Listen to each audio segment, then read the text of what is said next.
Hello my dear students. So आज के lecture में हम पढ़ने वाले हैं फेज इक्विलिब्रियम। ठीक है, फेज इक्विलिब्रियम की अगर मैं बात करूं तो फेज इक्विलिब्रियम आईआईटी जैम हो गया, सीसैनेट हो गया, गेट हो गया, ये सारे कॉम्पिटिटिव एग्जाम के लिए काफ़ी इम्पॉर्टेंट टॉपिक है। ठीक है, फेज इक्विलिब्रियम में हम क्या क्या पढ़ने वाले हैं, तो आज के लेक्चर में हम पढ़ने वाले हैं फेज के बारे में कि हम फेज से क्या समझते हैं। ठीक है, अगर मैं बात करूं आपसे कि फेज का मतलब क्या होता है, तो फेज का मतलब होता है होमोजीनियस। मतलब फेज से आप क्या समझ रहे हैं कि फेज से हम ये समझ रहे हैं कि हम अगर किसी को आंख से देख के, मतलब हम देख रहे हैं और देख के ये बता सकते हैं कि हाँ ये अलग अलग है, मतलब अलग है कि एक है।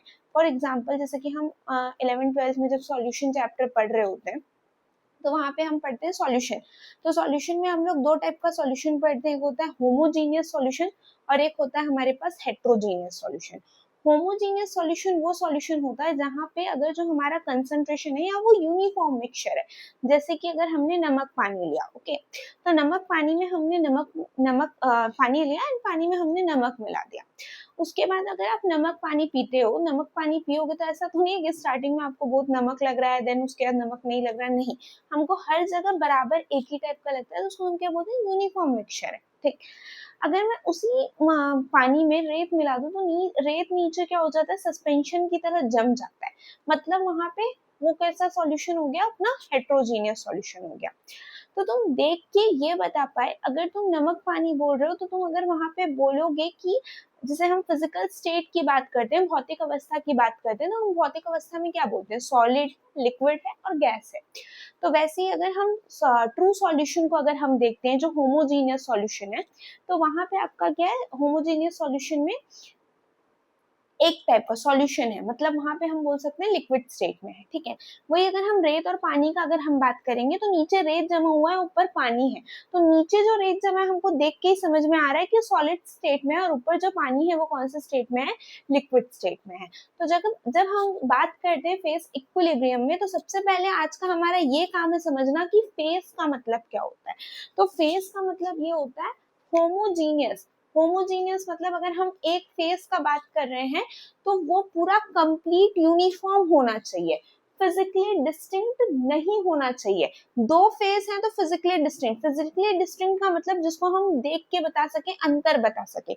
अगर मैं बात करती हूँ नमक पानी का या नींबू पानी का, तो वहां पे आप देख के नहीं बता सकते कि इसमें सॉलिड नमक क्या होता है, NaCl सॉलिड होता है, टेबल सॉल्ट, और उसको मैंने पानी में मिला दिया, तो हमने क्या किया, सॉलिड को पानी में मिलाया, मतलब सॉलिड एंड लिक्विड का मिक्सचर है वो। ठीक है, बट स्टिल क्योंकि वो कंप्लीट यूनिफॉर्म है तो तुम देख के नहीं बता सकते ना कहाँ कितना NaCl है, मतलब कहाँ कितना सॉलिड है, नहीं। लेकिन वही अगर हम रेत और पानी को बोले तो हम फिजिकली डिस्टिंक्ट कर सकते हैं, नीचे सॉलिड है और ऊपर पानी है। तो फिजिकली अगर डिस्टिंक्ट है तो दो फेस है, अगर फिजिकली डिस्टिंक्ट नहीं हो पा रहा है तो हम उसको क्या बोलते हैं, एक फेस है। मैकेनिकली सेपरेटेबल, अगर दो फेस है, जैसे कि अभी मैंने रेत और पानी का सबसे इजी एग्जांपल लेके चल रही हूँ, उसको हमने मिला दिया, तो नीचे ऊपर से हम क्या करेंगे, जब पानी को रिमूव करेंगे तो नीचे रेत अलग हो जाएगा, मतलब हम रेत और पानी में से रेत पानी को अलग कर सकते हैं। लेकिन जब हम एक फेस का बात कर रहे हैं तो वहां पे हम किसी भी कंस्टिट्यूएंट को, उसके किसी भी पार्टिकल को उससे अलग नहीं कर सकते हैं। ठीक है, तो फेस को कैसा होना चाहिए, होमोजीनियस होना चाहिए। एक अगर हम एक फेस की बात कर रहे हैं तो उसको होमोजीनियस होना चाहिए, फिजिकली डिस्टिंक्ट नहीं होना चाहिए, और मैकेनिकली भी सेपरेट हम नहीं कर पाएंगे। बट अगर हम दो फेसेस की बात करें, एक सॉल्यूशन है उसमें दो फेस प्रेजेंट है, तो वो कैसा होगा, होमोजीनियस तो नहीं होगा। एक फेस अपने में होमोजीनियस होगा, पूरा सैंड अपने में होमोजीनियस होगा, बट दोनों आपस में एक दूसरे में होमोजीनियस नहीं है। फिजिकली डिस्टिंक्ट की बात करो तो फिजिकली डिस्टिंक्ट क्या होगा, वो होगा, हम देख के अंतर बता पाएंगे।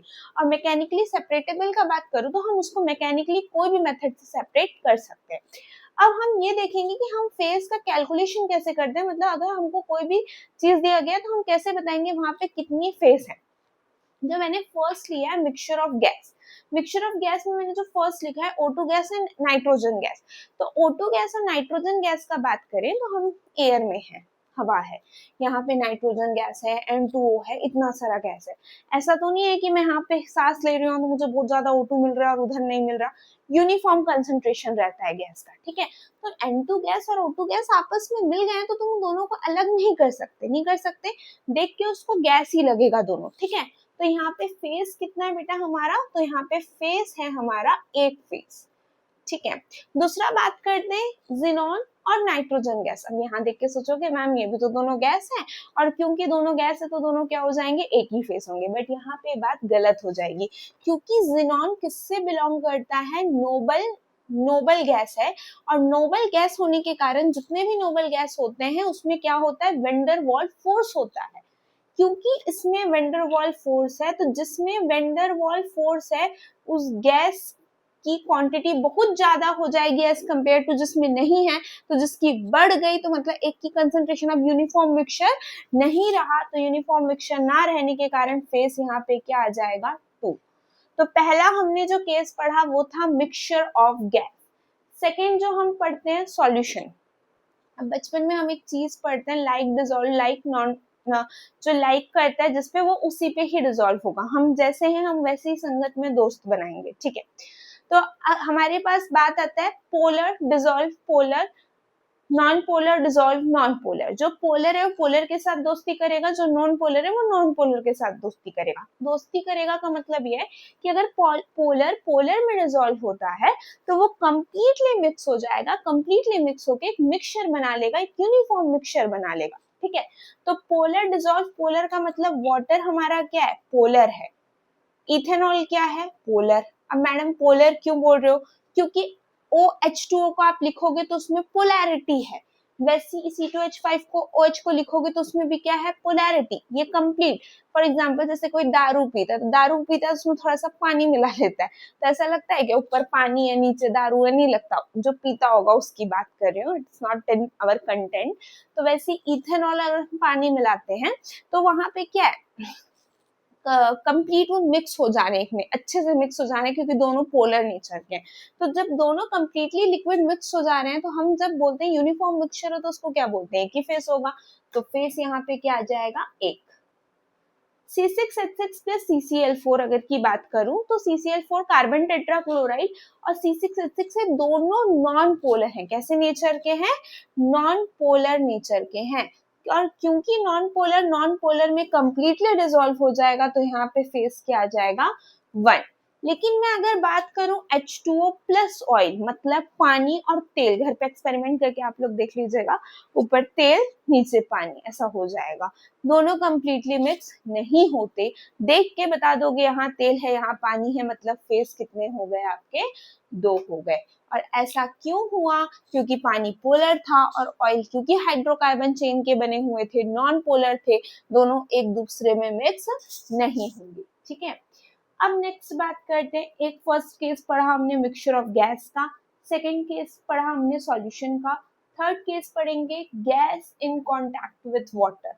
वो गैस जो वाटर के कॉन्टैक्ट में है, ठीक। फॉर एग्जाम्पल अब हम सोडा बॉटल लिए, ठीक, सोडा बॉटल पीते होंगे जनरली। तो जब हम पीते हैं तो या फिर कोल्ड ड्रिंक वगैरह कुछ लेते हैं तो जैसे इसको ओपन करते हैं देन कार्बन डाइऑक्साइड का गैस निकलता है। तुम तुरंत बता सकते हो कि कार्बन डाइऑक्साइड का गैस उसमें मिला था, मिला है। हम जिस चीज को नहीं बता पाए कि इसमें ये मिला है देख के, तब हम बोलेंगे कि फेस क्या है, एक है। लेकिन जब हम देख के बता पाए हाँ ये इसमें ये फेस है, ये भौतिक अवस्था है, तो हम क्या बोल देंगे, 2 फेस है। तो कार्बन डाइऑक्साइड का गैस ऊपर है, तुम देख के बता पा रहे हो, नीचे लिक्विड है। कार्बन डाइऑक्साइड का गैस निकलता है सोडा बॉटल में, मतलब carbon dioxide gas is not completely dissolvable in that soda का पानी। इसी वजह से वहां पे फेस क्या आ जाता है हमारा, 2, हेट्रोजीनियस बोल सकते हैं उसको। लेकिन अगर आप अमोनिया का गैस को पानी में मिलाओगे, मतलब पानी में जो अमोनिया का गैस है वो आपको देख के पता ही नहीं चलेगा कि पानी में अमोनिया का गैस है, तो वहां पे फेस हमारा क्या निकल के आएगा, 1 निकल के आएगा। वैसे HCl में HCl का अगर पानी में HCl का गैस है वो भी देख के समझ नहीं आएगा, मतलब इतना कंप्लीटली मिक्स है। सोडा वाटर में क्या हो रहा था, ऊपर में सोडा वाटर मतलब सोडा का गैस था, मतलब कार्बन डाइऑक्साइड गैस था, और नीचे में वाटर था, ठीक है। तो आप देख के पता लगा पा रहे थे कि हाँ मतलब अलग अलग फेस है, ठीक। लेकिन यहाँ पे क्या हो रहा है, पूरा कंप्लीट पानी उसमें HCl अच्छे से घुल गया है, कंप्लीट पानी अमोनिया घुल गया है, देख के समझ ही में नहीं आ रहा है कि उसके अंदर गैस है, तो इसको हम क्या बोल देते हैं, फेस यहाँ पे एक है। अब बात करते हैं मिक्सचर ऑफ सॉलिड की। जब मैं बात करूंगी मिक्सचर ऑफ सॉलिड की, तो वहां दो टाइप का मिक्सचर होता है, एक होता है एलोट्रोपिक मिक्सचर और एक होता है एलॉयज। एलोट्रोपिक मिक्सचर मतलब जैसे कि डायमंड है और ग्रेफाइट, ग्रेफाइट मतलब जो आपके पेंसिल का नोक है, और डायमंड को मिला दो, दोनों सॉलिड है, आप देख के अंतर बता सकते हो कि हमारा डायमंड अलग कर लोगे और ग्रेफाइट को आप अलग कर लोगे, तो यहाँ पे फेस आपका बेटा कितना निकल के आ जाएगा, 3, क्योंकि यहाँ पे 3 चीज मिले हुए हैं और तीनों हम देख के अंतर बता सकते हैं। जैसे कि आप मिट्टी को लोहे में मिला दो, आयरन नेल्स में मिला दो, आप देख के बता सकते हो मिट्टी आयरन नेल्स है, तो फेस कितने हो गए, दो है सॉलिड मिक्सचर बना है बट कंप्लीटली मिक्स नहीं हुए। ब्रास ब्रॉन्ज जो तांबा पीतल होता है, ये दोनों में क्या प्रेजेंट रहता है, कॉपर रहता है।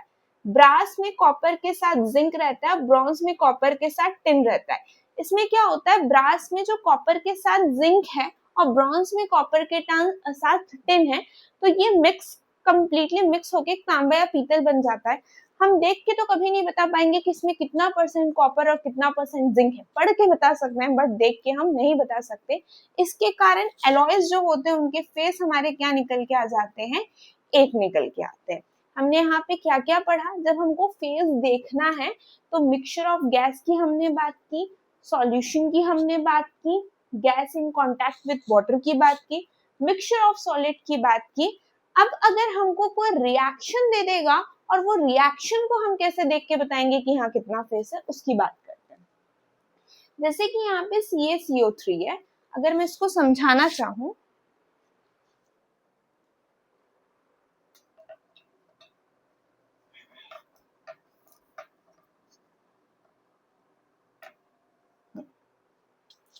तो यहाँ पे मान लो तुम्हारा कोई, ये क्या है, कैल्शियम कार्बोनेट है। अब इसको हमने क्या किया, हीट वगैरह किया, तो यहाँ पे किसकी गैसेस निकल रही है, CO2 की गैस निकल रही है। बट एक बार में कंप्लीटली ये CaCO3 is not completely dissociate CO में, तो यहाँ पे कुछ मात्रा CaCO3 का है और कुछ तुम्हारा CaO है, ये अलग सॉलिड है, ये अलग सॉलिड है, ये गैस है, तो इस वजह से यहाँ पे फेस आपको कितना देखने को मिल जाएगा, 3 देखने को मिल जाएगा। अब अगर मैं एक और बात करूं, एक और एग्जांपल की, जैसे कि अगर मैं अमोनियम क्लोराइड लेती हूँ, तो ये सॉलिड फॉर्म में होता है, इसको डिसोसिएट करेंगे तो अमोनिया का गैस प्लस HCl का गैस में डिसोसिएट होगा। अब अगर यहाँ हम फेस देखने जाएं, तो क्योंकि ये हमारे पास यहाँ पे मान लो अमोनियम क्लोराइड का सॉल्ट है, और जब मैंने इसको डिसोसिएट किया तो अमोनिया का गैस और HCl का गैस आपस में एक में पूरे गैस का मिक्सचर यूनिफॉर्म हो जाएगा, इस वजह से ये दोनों के लिए फेस एक हो जाएगा, इसका एक फेस हो जाएगा, तो इस केस में आपका फेस कितना निकल के आएगा, 2 फेस निकल के आएगा। अब हमने टर्म लिखा फेस इक्विलिब्रियम, ये क्या मतलब है मैडम, फेस तो समझ गए हम, फेस कैसे निकालेंगे जो कि यूनिफॉर्म मिक्सचर है, फिजिकली अलग अलग ना हो और साथ में मैकेनिकली सेपरेटेबल नहीं हो, ऐसा एक फेस में देखने को मिला, तो ये एक फेस है। और 2 फेस में कंपेयर करना है तो दोनों फेस एक दूसरे की यूनिफॉर्म मिक्सचर नहीं होने चाहिए, फिजिकली डिस्टिंक्ट होने चाहिए, मैकेनिकली दोनों एक दूसरे से सेपरेट हो जाने चाहिए, तब वो क्या होगा, हम बोलेंगे यहाँ पे 2 face, 3 face, 4 face present. Clear. But हमने टर्म का इस्तेमाल किया फेस इक्विलिब्रियम, तो ये इक्विलिब्रियम क्या है, साम्यवस्था बोलते हैं हिंदी में, तो ये इक्विलिब्रियम क्या समझ रहे हैं हम, तो इसका मतलब ये है, अगर हम एग्जांपल ऐसा लें कि एक बीकर है, इस बीकर में H2O लिक्विड है, और एक टाइम पे आके पानी क्या होने लगता है, इवेपोरेट हो रहा है मान लो, तो इवेपोरेट हो रहा है, तो जैसे तुम पानी को रख दो, बर्तन को ढक दो, तो ऊपर पूरा कुछ वेपर्स जमे हुए रहते हैं, ठीक है, तो यहाँ पे वाटर किसके फॉर्म में है, गैस के फॉर्म में है, स्टीम के फॉर्म में है, इवेपोरेट हो रहा है, बॉयल नहीं हो रहा, इवेपोरेट हो रहा है, तो इस केस में क्या होता है, ये गया, ऐसा एक टाइम आता है कि अगर मान लो एक मॉलिक्यूल यहाँ से गया इवोपरेट होके, यहाँ पहले ये पूरे इवेपोरेट हुए, ठीक है, यहाँ पे मान लो बहुत सारे इवोपरेट ऐसे हो गए, फिर कुछ टाइम के बाद अगर एक मॉलिक्यूल जा रहा है तो बदले में एक इधर आ रहा है, एक जा रहा है एक आ रहा है, तो देख के ऐसे लग रहा है कि पानी भाप में तो बन रहा है बट कोई चेंजेस नहीं आ रही है, ठीक है, एक गया एक इधर आ गया, चेंजेस नहीं दिख रहा है बट चेंजेस हो रहा है बट वो दिख नहीं रहा है, that is known as equilibrium. और जब हम दो अलग अलग फेस के बीच में इक्विलिब्रियम स्टैब्लिश करते हैं तो उसी को हम क्या बोलते हैं, फेस इक्विलिब्रियम बोलते हैं। तो आई होप कि आपको फेस इक्विलिब्रियम का जो बेसिक इंट्रोडक्शन है वो समझ में आ गया होगा। नेक्स्ट क्लास में मतलब नेक्स्ट लेक्चर में जो मैं कंटिन्यू करूंगी वो कंपोनेंट के ऊपर हम डिस्कस करेंगे कि कंपोनेंट क्या होता है, देन गिब्स फेस रूल क्या होता है, डिग्री ऑफ फ्रीडम क्या होता है, one component system, two component system, ये सारे चीजों के ऊपर हम डिस्कस करेंगे, ठीक है। इसमें अगर आपको कोई भी डाउट होगा, कुछ चीज समझ नहीं आई होगी तो आप मुझसे कमेंट सेक्शन में पूछ सकते हैं। Thank you so much for watching, ऐसे ही आप वीडियोस को देखते रहे, लाइक कीजिए, कमेंट कीजिए। Thank you so much for watching. Happy learning.